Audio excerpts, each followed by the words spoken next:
പിതാവിൻ്റെയും പുത്രൻ്റെയും പരിശുദ്ധാത്മാവിൻ്റെയും നാമത്തിൽ ആമേൻ. ഈശോ മിശിഹായിക്ക് സ്തുതിയായിരിക്കട്ടെ. സുഖമല്ലേ? ദൈവം അനുഗ്രഹിക്കട്ടെ കേട്ടോ. ഞാൻ പ്രത്യേകം പ്രാർത്ഥിക്കുന്നു. പ്രിയപ്പെട്ട സഹോദരങ്ങളെ, ഇന്ന് ഏപ്രിൽ മാസം 18-ാം തീയതിയാണ്. ഏപ്രിൽ 18-ാം തീയതി പ്രത്യേകതയുള്ള ഒരു ദിവസമാണ് എന്ന് കരുതണ്ട. പക്ഷേ ഓരോ ദിവസവും പ്രത്യേകതയാകുന്നത് എങ്ങനെയാണ്? നാം ദൈവാനുഗ്രഹത്തിലായിരിക്കുമ്പോഴാണ്, ദൈവത്തിൻ്റെ സാന്നിധ്യം നമ്മിൽ നിറയുമ്പോഴാണ്, ദൈവത്തിൻ്റെ വചനം എന്നിലായിരിക്കുമ്പോഴാണ്. അങ്ങനെയുണ്ടെങ്കിൽ ആ ദിവസം വളരെ പ്രത്യേകതയുള്ള ദിവസമാണ്. അല്ലെങ്കിൽ ആ ദിവസം നമുക്ക് ഒരു പ്രത്യേകതയും കാണണമെന്നില്ല, മറിച്ച് ഒരുപാട് സങ്കടങ്ങളിലൂടെയും ഒരുപാട് പ്രതിസന്ധികളിലൂടെയൊക്കെ, അല്ലെങ്കിൽ തന്നെ പ്രതിസന്ധികൾ ഉണ്ടെങ്കിൽ അത് ദൈവത്തോടു കൂടിയായിരിക്കുമ്പോൾ അത് വളരെ സുന്ദരമായി നമുക്ക് കൊണ്ടുപോകാനായിട്ട് സാധിക്കും. ആ ദിവസം സന്തോഷത്തോടെ ആയിരിക്കാനായിട്ട് സാധിക്കും. അതുകൊണ്ട് ഈ ദിവസം പ്രത്യേകമായിട്ട് ആഗ്രഹിക്കുക, പ്രാർത്ഥിക്കുക, ദൈവമേ എന്നെ അനുഗ്രഹിക്കണമേ.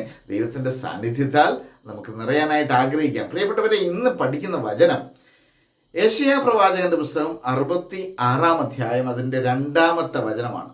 വളരെ സുന്ദരമായ ഒരു വചനം. അതിങ്ങനെയാണ് പറയുന്നത്: ആത്മാവിൽ എളിമയും അനുതാപവും ഉണ്ടായിരിക്കുകയും എൻ്റെ വചനം ശ്രവിക്കുമ്പോൾ വിറയ്ക്കുകയും ചെയ്യുന്നവനെയാണ് ഞാൻ കടാക്ഷിക്കുക.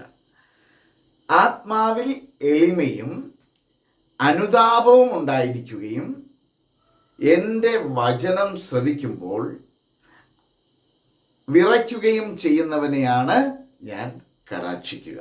അപ്പോൾ ഈ വിറയ്ക്കുക എന്നൊക്കെ വചനം ഇങ്ങനെ കേൾക്കുമ്പോൾ ഇങ്ങനെ പനി വന്ന പോലെ വിറയ്ക്കാനല്ല, പക്ഷേ ദൈവത്തിൻ്റെ വചനം സ്വീകരിക്കുമ്പോൾ, ശ്രവിക്കുമ്പോൾ അത്ര തീഷ്ണതയോടെ, ആഗ്രഹത്തോടെ, അഭിവാഞ്ചയോടെ സ്വീകരിക്കുവാനൊരു ത്വര, ഒരാഗ്രഹം എൻ്റെ മനസ്സിലുണ്ടാകും.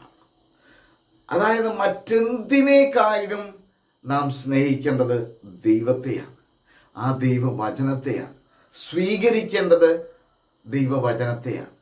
സ്നേഹത്തോടെ, ഒരുപാട് ആഗ്രഹത്തോടെ, തീവ്രതയോടെ നാം ആ ദൈവവചനത്തെ സ്വീകരിക്കുമ്പോൾ ദൈവത്തിൻ്റെ പ്രത്യേകമായ ഒരു അനുഗ്രഹം എന്നിലും നിങ്ങളിലേക്കും കടന്നു വരും. വചനം ഇതാണ്. യെശയ്യാ പ്രവാചകന്റെ പുസ്തകം, the book of the prophet Isaiah, chapter 66 verse 2.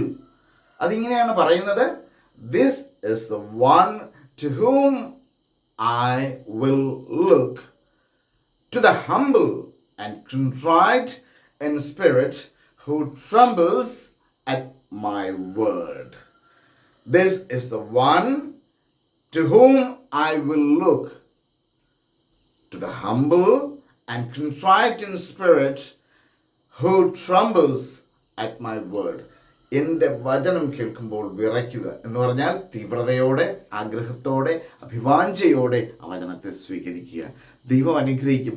ദൈവവചനത്തെ സ്നേഹിച്ചേ, ദൈവത്തെ സ്നേഹിച്ചേ, ദൈവത്തിൻ്റെ പ്രത്യേകമായ കരുതൽ എന്നോടും നിങ്ങളോടും കൂടി ആയിരിക്കും. ഈശോ അനുഗ്രഹിക്കട്ടെ. ആമേൻ. ഈ വചനം മറക്കരുത്.